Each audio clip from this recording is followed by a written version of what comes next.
അസ്സലാമു അലൈക്കും വറഹ്മത്തുള്ളാഹി വബറകാതുഹു. എല്ലാ മാന്യ പ്രേക്ഷകർക്കും മുസ്ലിം വിശ്വാസം ചാനലിൻ്റെ മറ്റൊരു വീഡിയോയിലേക്ക് സ്വാഗതം. വീഡിയോയിലേക്ക് കടക്കുന്നതിന് മുമ്പ് ഈ ചാനലിൻ്റെ ആവശ്യകതയെക്കുറിച്ചും എന്താണ് ഞങ്ങൾ ലക്ഷ്യമാക്കുന്നത് എന്നുകൂടി പറയാം. അള്ളാഹുവിൻ്റെ പരിശുദ്ധമായ ദീനിൻ്റെ അറിവുകൾ പഠിച്ച് മനസ്സിലാക്കുകയും അത് മറ്റുള്ളവർക്ക് പറഞ്ഞു കൊടുക്കുക എന്നതും ഇസ്ലാമിലെ ഏറ്റവും പുണ്യമുള്ള ഇബാദത്താണ്. ഒരാൾ ഒരു മതം അറിവ് പഠിച്ചു കഴിഞ്ഞാൽ അറിയാവുന്നവർ അറിയാത്തവർക്ക് പറഞ്ഞു കൊടുക്കണമെന്ന് നമ്മെ ഉത്ബോധിപ്പിക്കുന്ന നിരവധിയായ ഹദീസുകളുണ്ട്.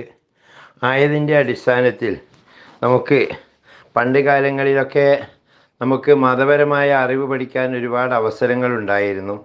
എന്നാൽ ഈ കാലഘട്ടത്തിൽ ഒരുപാട് പരിമിതികൾ നമ്മുടെ മതപരമായ വയല് പോലെയുള്ളവ കേൾക്കുന്നതിന് നേരിട്ടുകൊണ്ടിരിക്കുന്ന ഈ സാഹചര്യത്തിൽ ഒരു മതവിജ്ഞാന വേദി എന്ന നിലയിലാണ് ഈ വീഡിയോ ഷെയർ ചെയ്യുന്നത്. അതുകൊണ്ട് തന്നെ ഈ വീഡിയോ ആർക്ക് കിട്ടിയാലും അവർ ഒന്ന് സബ്സ്ക്രൈബ് ചെയ്യുക. അതുപോലെ തന്നെ മറ്റെന്തെങ്കിലും നിങ്ങൾക്ക് അറിയാനുള്ള അറിവുകൾ വല്ലതുമുണ്ടെങ്കിൽ അത് കമൻറ്റ് ബോക്സിൽ രേഖപ്പെടുത്തുക, ഷെയർ ചെയ്യുക, ലൈക്ക് ചെയ്യുക മുതലായവ ചെയ്താൽ കൂടുതൽ ആളുകളിലേക്ക് എത്തിക്കാൻ കഴിയും എന്ന മുഖവുരയോടു കൂടെയാണ് ഞങ്ങൾ വീഡിയോയിലേക്ക് കടക്കുന്നത്. ഈ വീഡിയോ ശ്രദ്ധിച്ച് കേൾക്കാം. ജീവിതത്തിൻ്റെ ഏത് ഘട്ടത്തിലും അള്ളാഹുവിനെ മാത്രം ഭയപ്പെട്ട് ജീവിക്കാൻ ഓരോ വിശ്വാസിയും ബാധ്യസ്ഥനാണ്. എന്നെ മാത്രം പേടിക്കുവിൻ, നിങ്ങൾ വിശ്വാസികളാണെങ്കിൽ എന്നെ മാത്രം ഭയപ്പെടുവിൻ. ഇത്തരം സൂക്തങ്ങളിലൂടെ അള്ളാഹു കൽപ്പിക്കുന്നത് തന്നെ ഭയപ്പെടാനാണ്. ഏതൊരു മനുഷ്യനും അള്ളാഹുവിനെ ഭയപ്പെട്ടാൽ മറ്റ് സൃഷ്ടികളെല്ലാം തന്നെ അയാളെ ഭയപ്പെടുമെന്ന് സൂചന നൽകുന്ന നിരവധി ഹദീസുകളുണ്ട്. അള്ളാഹു തന്നെ ഭയപ്പെടാൻ വേണ്ടി കൽപ്പിക്കുന്ന നിരവധിയായ വചനങ്ങൾ അത് അനിവാര്യമാക്കുകയും സത്യവിശ്വാസത്തിൻ്റെ ഉപാധിയാക്കുകയും ചെയ്തു. അതിനാൽ വിശ്വാസി ഒരിക്കലും ദൈവഭയമില്ലാത്തവനായി കൂടാ. അള്ളാഹുവിനെക്കുറിച്ച് അറിവ് കുറയും തോറും ഭയവും കുറയും. നബി സല്ലല്ലാഹു അലൈഹി വസല്ലമ പറയുന്നു, നിങ്ങളെക്കാൾ ദിവ്യജ്ഞാനം എനിക്കുണ്ട്, ഭയവുമുണ്ട്. അള്ളാഹു പറയുന്നു, വിജ്ഞാനത്തിൻ്റെ അടിത്തറ ഭയമാണ്, എൻ്റെ പ്രതാപവും മഹത്വവുമാണ് സത്യം. രണ്ട് ഭയവും രണ്ട് ഭയമില്ലായ്മയും എൻ്റെ ദാസനിൽ സമ്മേളിക്കുകയില്ല. ഇഹത്തിൽ അവൻ എന്നെ പേടിക്കാതിരുന്നാൽ പരത്തിൽ ഞാൻ അവനെ പേടിപ്പിക്കും. ഇഹത്തിൽ എന്നെ ഭയന്നാൽ പരത്തിൽ ഞാൻ അഭയം നൽകും. അള്ളാഹുവിനെ ഭയന്ന് കോരിത്തരിച്ചാൽ അയാളുടെ പാപങ്ങൾ ഉണങ്ങിയ മരത്തിലെ ഇല കൊഴിയുന്ന പോലെ കൊഴിയുമെന്ന് നബി സല്ലല്ലാഹു അലൈഹി വസല്ലമ പറഞ്ഞിരിക്കുന്നു. ഒരാൾ ചെയ്ത പാപമോർത്ത് എപ്പോഴും ഖേദിച്ചു കൊണ്ടിരിക്കും. ആ ഭയം കൊണ്ട് അവൻ സ്വർഗത്തിൽ കടക്കും വരെ. ഒരു ഇസ്രായേൽക്കാരൻ തൻ്റെ പാപത്തിൽ ഖേദിച്ചു കൊണ്ടിരുന്നു. ഞാൻ എങ്ങനെ അള്ളാഹുവിനെ പൊരുത്തപ്പെടിപ്പിക്കുമെന്ന് പറഞ്ഞ് കരഞ്ഞു. തന്മൂലം അയാൾ ഒരു വലിയ പുണ്യാത്മാവായി മാറി എന്ന് ഹദീസിൽ പറയുന്നു. ഫുദൈൽ റളിയല്ലാഹു അൻഹു പറയുന്നു, ദൈവഭയം സകല നന്മകളുടെയും വിളനിലമാണ്. ഇബ്നു ജുബൈർ പറയുന്നു, ദൈവഭയം തെറ്റുകളെ മറക്കുന്നത് വരെ നീ അള്ളാഹുവിനെ ഭയപ്പെടുക. ഇബ്നു മസ്ഊദ് റളിയല്ലാഹു അൻഹു പറയുന്നു, തന്നിലേക്ക് വീഴാൻ നിൽക്കുന്ന മല പോലെയാണ് വിശ്വാസിയെ സംബന്ധിച്ചിടത്തോളം അവൻ ചെയ്ത പാപങ്ങൾ. പാപിക്കാവട്ടെ അത് മൂക്കിന്മേലിരിക്കുന്ന ഒരു ഈച്ച പോലെയാണ്. താൻ മൂക്ക് തട്ടിക്കാണിച്ചു. ശാശ്വത രക്ഷ എന്തെന്ന ചോദ്യത്തിന് നബി പറഞ്ഞു, നാവിനെ സൂക്ഷിക്കുക, പാപങ്ങളിൽ കരയുക. നബി സല്ലല്ലാഹു അലൈഹി വസല്ലമ പറഞ്ഞു, അള്ളാഹുവിനെ ഭയന്നവൻ നരകത്തിൽ കടക്കണമെങ്കിൽ കറന്ന പാല് അകിടിലേക്ക് മടങ്ങണം. ദൈവമാർഗത്തിലെ പൊടിയും നരയും തമ്മിൽ യോജിക്കില്ല. അർശിൻ്റെ തണലല്ലാതെ വേറെ തണലൊന്നുമില്ലാത്ത മഹ്ശറ ദിവസത്തിൽ ആ തണൽ കിട്ടുന്ന 7 കൂട്ടരിൽ ഒരു വിഭാഗം ചെയ്ത തെറ്റിൽ ഖേദിച്ച് കരയുകയും ഏകാന്തതയിൽ അള്ളാഹുവിനെ ഓർക്കുകയും ചെയ്യുന്നവനാണ്. അമ്ര പറയുന്നു, അള്ളാഹുവിനെ ഓർത്ത് ഒരിറ്റ് കണ്ണീർ വീഴ്ത്തുന്നത് 1000 ദിർഹം ദാനം ചെയ്യുന്നതിനേക്കാൾ എനിക്ക് പ്രിയങ്കരമാണ്. കഅബുൽ അഹ്ബാർ റളിയല്ലാഹു അൻഹു പറയുന്നു, സത്യം, ഞാൻ ദൈവഭയത്താൽ കണ്ണീരൊഴുക്കുന്നത് ഒരു സ്വർണമാല ദാനം ചെയ്യുന്നതിനേക്കാൾ പ്രിയങ്കരമാണ്. അബ്ദുറഹ്മാൻ ബിൻ ഔഫ് പറയുന്നു, ദൈവഭയത്താൽ കരയുന്ന കണ്ണീർ തട്ടിയ സ്ഥലത്തൊന്നും നരകാഗ്നി തൊടുകയില്ല എന്ന് നബി സല്ലല്ലാഹു അലൈഹി വസല്ലമ പറഞ്ഞിരിക്കുന്നു. മുഹമ്മദ് മുകന്ദർ കരയുമ്പോൾ കണ്ണീരായാൽ മുഖവും താടിയുമെല്ലാം കണ്ണീരിനാൽ അഭിഷേകം ചെയ്യും. ഇത് തട്ടിയ സ്ഥലത്തൊന്നും നരകം തൊടില്ല എന്ന് പറയുകയും ചെയ്യും. അത്താഹ് പറയുന്നു, ഒരിക്കൽ ഞാനും ഉബൈദും ആയിഷ ബീവിയെ കണ്ടു. ആയിഷ ബീവി പറഞ്ഞു, ഇപ്പോഴെങ്കിലും നിങ്ങൾ വന്നുവല്ലോ. ഉബൈദ് പറഞ്ഞു, ഉമ്മ, പൂർവികർ പറഞ്ഞു, ഒന്നിടവിട്ട ദിവസങ്ങളിൽ ബന്ധുക്കളെ സന്ദർശിപ്പിൻ, സ്നേഹം കൂടും. ആയിഷ ബീവി പറഞ്ഞു, നിങ്ങൾ എന്നെ ഒഴിവാക്കണം. ഉബൈദ് പറഞ്ഞു, നിങ്ങൾ എന്തെങ്കിലും ഒരു അത്ഭുത കാര്യം ഞങ്ങൾക്ക് പറഞ്ഞു തരണം. ബീവി പറഞ്ഞു, ഒരു രാത്രി നബി സല്ലല്ലാഹു അലൈഹി വസല്ലമ എന്നോട് പറഞ്ഞു, ഇന്ന് നീ എന്നെ നിസ്കാരത്തിന് ഒഴിവാക്കി തരുമോ? ഞാൻ പറഞ്ഞു, ഒഴിവാക്കാം. അങ്ങയുടെ ഇഷ്ടം എൻ്റെയും ഇഷ്ടം. പക്ഷേ അങ്ങയുടെ സാന്നിധ്യം ഞാൻ എപ്പോഴും ആഗ്രഹിക്കുന്നു. നബി എഴുന്നേറ്റ് നിസ്കരിച്ചു. നിസ്കാരത്തിൽ മടിത്തട്ട് നനയും വരെ കരഞ്ഞു. ഇരുത്തത്തിൽ താടി മുഴുവൻ നനഞ്ഞു. പിന്നെ കണ്ണീർ നിലത്തെത്തി. സുബഹി ബാങ്ക് വിളിക്കാൻ വന്ന ബിലാൽ ഈ കണ്ണീര് കണ്ട് ചോദിച്ചു, എല്ലാ പാപങ്ങളും പൊറുത്തു കിട്ടിയ അങ്ങ് കരയുന്നത് എന്തിന്?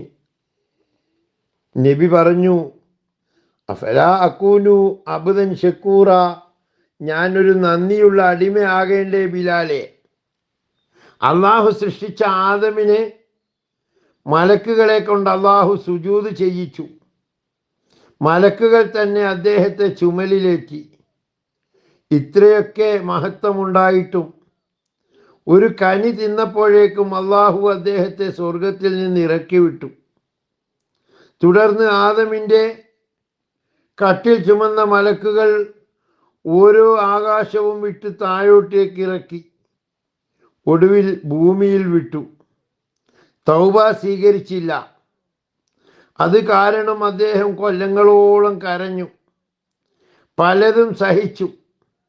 പോരാ, തൻ്റെ സന്താനങ്ങൾ അതുമൂലം എല്ലാ ദുരിതങ്ങളിലും അകപ്പെട്ടു. നൂഹ് നബി ഏറ്റവും പ്രായമുള്ള പ്രവാചകൻ, പ്രബോധനത്തിൽ അനേകം ദുരിതങ്ങൾ തിന്ന മഹാൻ, താൻ ക്രമം വിട്ട ഒരു വാക്ക് പറഞ്ഞതേയുള്ളൂ. ഉടനെ താക്കീത്, നൂഹേ, വിവരക്കേട് പറയരുത്, നീ വിവരമില്ലാത്തവരുടെ കൂട്ടത്തിൽ പെട്ടുപോകരുത്. ഈ ഒരൊറ്റ തെറ്റുമൂലം 40 കൊല്ലം താൻ ലജ്ജിച്ച് തല നിവർത്തിയില്ല എന്ന് മിൻഹാജിൽ പറയുന്നു. ഹസൻ ബസരി പറയുന്നു, സ്വർഗത്തിൽ നിന്ന് പുറത്തായ ആദം 300 കൊല്ലം കരഞ്ഞു. സിലോണിലെ നദികളിലൂടെ കണ്ണീർ ഒഴുകി. വഹബ് പറയുന്നു, നൂഹ് നബിയെ അള്ളാഹു തൻ്റെ മകൻ്റെ കാര്യത്തിൽ ആക്ഷേപിച്ചു. തന്മൂലം നൂഹ് 300 കൊല്ലം കരഞ്ഞു. 2 കവിളും 2 ചാലായി മാറി. 40 വർഷം ദാവൂദ് നബി തല പൊക്കാതെ സുജൂദിൽ കിടന്ന് കരഞ്ഞു. കണ്ണീരൊഴുകുന്ന കവിളിൽ ചെടികൾ മുളച്ചു. തലമുടി ചപ്രമായി മാറി, ഫുൾ ചെതൽപ്പുറ്റ് പോലെയായി. അദ്ദേഹത്തിന് വിളിയാളമുണ്ടായി, ദാവൂദേ, വിശപ്പുണ്ടോ? ഉണ്ടെങ്കിൽ ഭക്ഷിക്കൂ. ദാഹമുണ്ടെങ്കിൽ വെള്ളം കുടിക്കൂ. നഗ്നനാണെങ്കിൽ വസ്ത്രം ധരിക്കൂ. ഇത് കേട്ട് അദ്ദേഹം പൊട്ടിക്കരഞ്ഞു. അപ്പോൾ ഉള്ളിലെ ചൂടേറ്റ് തലയിലും ദേഹത്തും മുളച്ചിരുന്ന ചെടികൾ കരിഞ്ഞു. എന്നിട്ടാണ് അള്ളാഹു തൗബ സ്വീകരിച്ചത്. പിന്നെ തൻ്റെ പാപം തൻ്റെ കൈവെള്ളയിലാക്കിത്തരാൻ ദാവൂദ് പ്രാർത്ഥിച്ചു. അള്ളാഹു അത് കൈവെള്ളയിൽ എഴുതി കൊടുത്തു. എപ്പോൾ അത് കണ്ടാലും താൻ കരയും. കുടിക്കാൻ വെള്ളമെടുക്കും, കൈവെള്ളയിൽ എഴുതിയത് കാണും, അത് കണ്ട് കരയും. കരയുന്നത് കാരണമായി പാത്രത്തിലെ ജലം കവിഞ്ഞൊഴുകും കണ്ണുനീര് കൊണ്ട്. യഹിയാ നബി അലൈഹിസ്സലാം കരഞ്ഞു കരഞ്ഞ് കണ്ണീരൊലിപ്പിച്ച് കവിൾ രണ്ടും തേഞ്ഞ് പല്ലുകൾ പുറത്തായി. ഉമ്മ കമ്പിളി കഷ്ണങ്ങൾ കൊണ്ട് കെട്ടിക്കൊടുത്തു. പിന്നെ കണ്ണീരോടൊപ്പം അതും ഒഴുകിപ്പോയി. അത് പിഴിഞ്ഞ് മാതാവ് വീണ്ടും കെട്ടിക്കൊടുത്തു എന്ന് ഇബ്നു ഉമർ റളിയല്ലാഹു അൻഹു റിപ്പോർട്ട് ചെയ്യുന്നു. ആയിഷ ബീവി പറയുന്നു, സിദ്ദീഖ് റളിയല്ലാഹു അൻഹു വല്ലാതെ കരയുക പതിവാണ്. ഖുർആൻ ഓതാൻ തുടങ്ങിയാൽ കണ്ണീർ കുലം കുത്തി ഒഴുകും. അബ്ദുള്ള പറയുന്നു, ഉമർ റളിയല്ലാഹു അൻഹു കരഞ്ഞ് കരഞ്ഞ് കണ്ണീരൊഴുകുന്ന 2 കറുത്ത വര കവിളിലുണ്ടായിരുന്നു. സിദ്ദീഖ് പറഞ്ഞു, ഞാൻ വിശ്വാസിയുടെ മാറിലെ ഒരു രോമമായിരുന്നെങ്കിൽ. മരണഘട്ടത്തിൽ ഉമർ ഫാറൂഖ് റളിയല്ലാഹു അൻഹു പറഞ്ഞു, തമ്പുരാനെ, എനിക്ക് നീ പൊറുത്തില്ലെങ്കിൽ എനിക്ക് സർവനാശം. അള്ളാഹുവിനെ ഭയപ്പെട്ട് കരഞ്ഞ് കരഞ്ഞ് ഇബ്നു അബ്ബാസ് ക്ഷയിച്ചു, മെലിഞ്ഞുണങ്ങി. തൻ്റെ ശിഷ്യൻ സയ്യിദ് ബിൻ ജുബൈർ പറഞ്ഞു, സയ്യിദ് ബിൻ ജുബൈർ കരഞ്ഞ് കരഞ്ഞ് കണ്ണുപൊട്ടി. അബ്ദുറഹ്മാൻ പറയുന്നു, ഞാനൊരിക്കൽ സയ്യിദിനോട് ചോദിച്ചു, ഏത് നേരവും തോരാത്ത കണ്ണീരാണല്ലോ, ഇതുമൂലം അള്ളാഹു എന്നോട് കനിഞ്ഞെങ്കിലോ എന്നായിരുന്നു മറുപടി. തുടർന്ന് കണ്ണീരിൻ്റെ കാരണം വിശദീകരിച്ചു. ഞാൻ ധിക്കാരം ചെയ്താൽ എന്നെ അള്ളാഹു ശിക്ഷിക്കും. തടവറ നരകമാണ്. അള്ളാഹുവാണ് സത്യം. ഒരു കുളിമുറിയിലാണ് അള്ളാഹു എന്നെ തടവിലിട്ട് ശിക്ഷിക്കുന്നതെങ്കിൽ പോലും വറ്റുകയില്ല എൻ്റെ കണ്ണുകൾ. ഏകാന്തതയിലും കരയുമോ എന്ന് ചോദിച്ചപ്പോൾ താൻ പറഞ്ഞു, അതെ. ഞാൻ എൻ്റെ ഭാര്യയെ പ്രാപിക്കാൻ ശ്രമിക്കുമ്പോൾ ഈ ചിന്ത വന്നാൽ പിന്നെ തളർന്നു സാധിക്കാതെ വരും. എൻ്റെ കരച്ചിൽ കേട്ട് ഭാര്യയും കുട്ടികളും പൊട്ടിക്കരയും. എന്തിനാണ് കരയുന്നതെന്ന് അവർക്കറിയില്ല. കഹ്മശി എന്നോട് പറഞ്ഞു, ഞാനൊരു തെറ്റ് ചെയ്തു, അതിന് 40 കൊല്ലമായി കരച്ചിലാണ്. അമ്മാർ റളിയല്ലാഹു അൻഹു പറയാണ് കഹ്മശിനെ പറ്റി, എന്ത് തെറ്റാണ് ചെയ്തത് എന്ന് ചോദിച്ചപ്പോൾ, വിരുന്ന് വന്ന ഒരു സുഹൃത്തിനെ സൽക്കരിക്കാൻ മത്സ്യം വാങ്ങി. കൈ വൃത്തിയാക്കാൻ അയൽക്കാരൻ്റെ ഭിത്തിയിൽ നിന്നും അല്പം മണ്ണെടുത്തു. അതുപയോഗിച്ച് സുഹൃത്ത് കൈ വൃത്തിയാക്കി. ഇതാണ് തെറ്റ്. ഫതുഹുൽ മുസ്ലിയുടെ ചില ശിഷ്യന്മാർ ചെന്നപ്പോൾ താൻ കരയുന്നു. കണ്ണിൽ നിന്നും മഞ്ഞ രൂപത്തിലുള്ള കണ്ണുനീരാണ്. കാരണം ചോദിച്ചപ്പോൾ പറഞ്ഞു, കടമകളിൽ വീഴ്ച വരുത്തിയെന്ന്. മരണശേഷം ഒരാൾ തന്നെ സ്വപ്നം കണ്ടു. എന്താണ് വിശേഷം? അദ്ദേഹം പറഞ്ഞു, അള്ളാഹു പൊറത്തു തന്നു.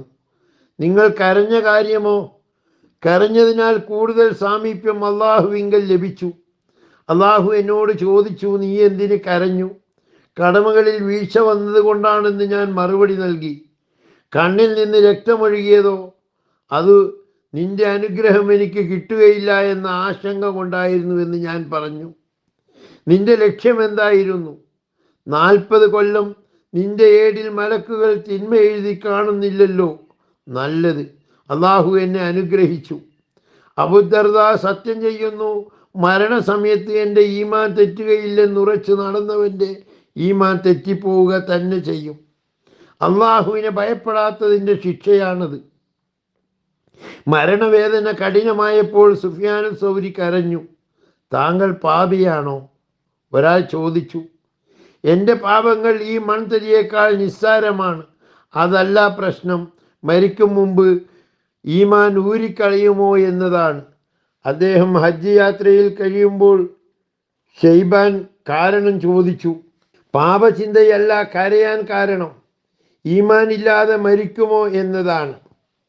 താൻ തുടർന്നു, ഒരു മഹാപണ്ഡിതനുണ്ടായിരുന്നു. അദ്ദേഹത്തിൽ നിന്ന് ഞാനുൾപ്പെടെ പലരും അറിവ് നേടി. 40 കൊല്ലം ജനങ്ങൾക്ക് അറിവ് പഠിപ്പിച്ചു. 2 കൊല്ലം മക്കയിൽ താമസിച്ചിട്ടുണ്ട്. ബർക്കത്തിന് വേണ്ടി ജനങ്ങൾ അദ്ദേഹത്തെ കാണാറുണ്ട്. തന്നെ കൊണ്ട് ഇടതേടുകയും ചെയ്തിരുന്നു. പക്ഷേ അദ്ദേഹം മരിച്ചത് കാഫിറായിട്ട്. ഇതറിഞ്ഞ ഞാൻ എങ്ങനെ നിർഭയനാകും? അതാണ് ഞാൻ കരയുന്നത്. ഷെയ്ഖ് സഹൽ പറഞ്ഞു, ഞാനൊരു കിനാവ് കണ്ടു. ഞാൻ സ്വർഗത്തിലാണ്. 300 പ്രവാചകന്മാരെ അവിടെ കണ്ടു. നിങ്ങൾ കൂടുതൽ ഭയന്നത് എന്താണെന്ന് ചോദിച്ചപ്പോൾ അവരെല്ലാവരും പറഞ്ഞു, ഈമാൻ കിട്ടാതെ മരിക്കുമോ എന്ന ഭയമായിരുന്നു എന്നാണ്. നബിയെ, താങ്കളുടെ അടുത്ത കുടുംബങ്ങൾക്ക് താക്കീത് നൽകൂ എന്ന വചനം അവതരിച്ചപ്പോൾ നബി തങ്ങൾ പറഞ്ഞു, ഖുറൈശികൾ അള്ളാഹുവിൻ്റെ ശിക്ഷയിൽ നിന്ന് സ്വയം കാത്തു സൂക്ഷിച്ചു കൊള്ളുക. എനിക്ക് നിങ്ങളെ രക്ഷിക്കാനാവില്ല. പിതൃവ്യനായ അബ്ബാസ്, താങ്കളെ എനിക്ക് രക്ഷിക്കാനാവില്ല. എൻ്റെ പ്രിയ സഹോദരി സഫിയ, നിന്നെ രക്ഷിക്കാനും എനിക്കാവില്ല. എൻ്റെ പ്രിയപ്പെട്ട മകൾ ഫാത്തിമ, നിന്നെ രക്ഷിച്ചു കൊള്ളുക. നിന്നെ രക്ഷിക്കാൻ എനിക്കാവില്ല. നിങ്ങൾക്ക് എനിക്ക് ചെയ്യാൻ പറ്റുന്നത് എൻ്റെ സ്വത്തിൽ നിന്ന് നിങ്ങൾക്ക് വേണ്ടത് ചോദിക്കാം. മറിച്ച് അള്ളാഹുവിങ്കൽ നിന്ന് യാതൊരു രക്ഷയുമില്ല എന്നാണ് ഹദീസിൽ വരുന്നത്. കഅബുൽ അഹ്ബാർ റളിയല്ലാഹു അൻഹു പറയുന്നു, ഖിയാമത്ത് നാളിൽ അള്ളാഹു മുൻഗാമികളെയും പിൻഗാമികളെയും വലിയൊരു മൈതാനിയിൽ ഒരുമിച്ച് കൂട്ടും. മലക്കുകളും അണിനിരക്കും. മലക്കുകൾ നരകത്തെ 70,000 കടിഞ്ഞാണിട്ടുകൊണ്ടാണ് കൊണ്ടുവരുന്നത്. ഓരോ കടിഞ്ഞാണും 70,000 മലക്കുകൾ പിടിക്കും ജിബ്രീലിൻ്റെ നേതൃത്വത്തിൽ. നരകം ജനങ്ങളിൽ നിന്ന് 100 കൊല്ലത്തെ വഴിക്കും അപ്പുറമെത്തിയാൽ നിശ്വസിക്കും. ജനഹൃദയങ്ങൾ ഭയന്ന് മാറും. രണ്ടാമത് നരകം നിശ്വസിച്ചാൽ നബിമാരും മലക്കുകളും പേടിച്ച് മുട്ടുകുത്തും. മൂന്നാമതും നിശ്വസിച്ചാൽ ജനഹൃദയങ്ങൾ തൊണ്ടക്കുഴിയിലെത്തും. ഓരോരുത്തരും പേടിച്ച് സ്വകർമ്മങ്ങൾ നോക്കും. ഇബ്രാഹിം നബി പ്രാർത്ഥിക്കും, തമ്പുരാനെ, എൻ്റെ ഉമ്മയുടെ കാര്യം പോലും ഞാനിപ്പോൾ ചോദിക്കുന്നില്ല, എന്നെ രക്ഷിക്കണേ. നഫ്സി നഫ്സി എന്നായിരിക്കും. കഅബുൽ അഹ്ബാർ റളിയല്ലാഹു അൻഹു പറയുന്നു, നരകത്തിൽ ഒരു കാളയുടെ മൂക്കോളം ഉദയസ്ഥാനത്ത് തുള വീണാൽ ആ ചൂടേറ്റ് അസ്തമയ സ്ഥലത്തുള്ളവൻ്റെ തലച്ചോറ് ഉരുകി ഒലിച്ചു പോകും. നബി സല്ലല്ലാഹു അലൈഹി വസല്ലമ ഒരിക്കൽ ജിബ്രീലിനോട് ചോദിച്ചു, മീകായിൽ തീരെ ചിരിച്ചു കാണാറില്ലല്ലോ. നരകത്തെ പടച്ചത് മുതൽ അദ്ദേഹം ചിരിച്ചിട്ടില്ല. എനിക്ക് കണ്ണ് തോർന്നിട്ടുമില്ല. ജിബ്രീൽ അലൈഹിസ്സലാം പറഞ്ഞു, പ്രവാചകന്മാരുടെയും മലക്കുകളുടെയും സ്ഥിതി ഇതാണെങ്കിൽ നമ്മുടെ സ്ഥിതി എന്താണെന്ന് ഒരു നിമിഷം ആലോചിക്കുക. അള്ളാഹുവിനെ ഭയപ്പെട്ട് കരയുക. അത്തരം ആളുകളിൽ നമ്മെ ഉൾപ്പെടുത്തുമാറാകട്ടെ. വആഖിറു ദഅ്വാനാ അൽഹംദുലില്ലാഹി റബ്ബിൽ ആലമീൻ. അസ്സലാമു അലൈക്കും വറഹ്മത്തുള്ളാഹി വബറകാതുഹു.